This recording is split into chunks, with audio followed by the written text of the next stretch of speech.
There, my name is Thomas O'Regan. Over the last 3.5 years, me and my wife have built a large residential property portfolio, and now I'm at the point where I'm a full-time professional property investor.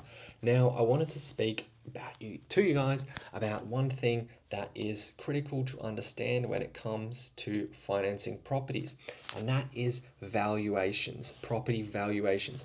Now, there is a lot of different types of property valuations, and they are gonna get you different results. And I'll just list some of them here.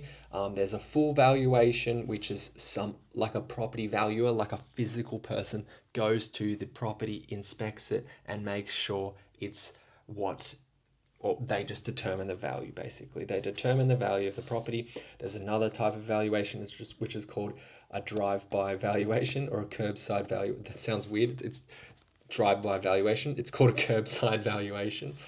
Curbside valuation is when someone just drives around the block and they drive past the street and they have a look at the property to make sure it's in a good neighborhood or whatever it be. The other type of valuation is a desktop valuation. Now, all the valuations I have talked about, these three valuations I've talked about up until now, are people physically doing the evaluation.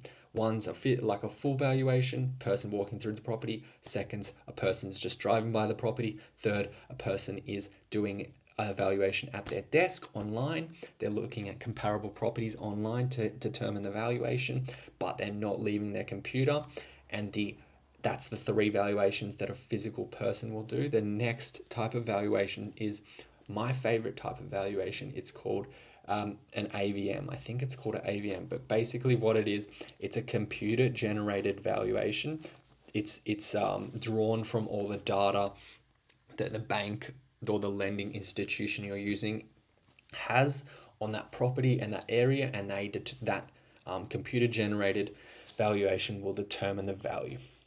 And I like these valuations the best because they typically tend to be higher than the others, and it depends again on what type of property you are buying. Now, I just want to highlight, for example, if you let me just explain. So I like to buy properties that are below the median house price or below the median value of the properties that are comparable to the property I'm buying. What that means is if you look at all the medium house prices for, say, a 3-bedroom house in that suburb and it's $500,000, I like to buy properties that are 3-bedroom house for a lower price than that median price, say like $400,000. Why? Because when I get an AVM, a computer generated valuation, it will pull that property that I bought up to the median most likely. Okay, so I'll get an instant equity uplift because the computer, the AVMs can't actually tell the difference between human attributes of a property that might create its or give it a higher value than another one. For example, when people buy properties, they get very emotional, and if a property is, you know, its windows or it's how it looks from the side of the street or how it looks from the front is appealing, then people are going to want to pay more for it. But a computer doesn't understand that sort of stuff, so it's most likely just to pull a bunch of data together. And if you understand how it generates its value, you can use it to your advantage. And that's what I do when I purchase properties to get instant equity uplifts. Now, understanding how the valuations work is super critical if you want to be a successful property investor.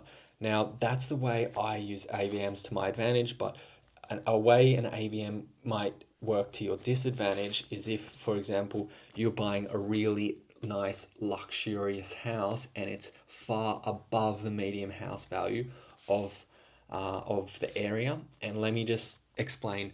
Obviously, the AVMs, the computer generated valuations, they're pulling from a bunch of data, not just the median house price. But it's just a good data point.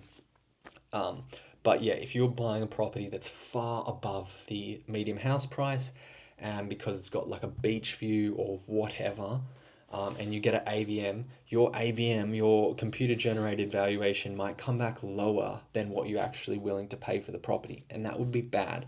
Then that sort of thing would trigger a full valuation, somebody would come out, value the property and go, oh wow, it's got a beach view. I guess that means it's worth probably, 100, 200, $1 million more than the house next door that doesn't have a beach view or whatever.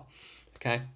So that's valuations. Just wanted to explain it for you guys today, and hopefully that helps in your building your property portfolio and getting that going. See you guys. Bye.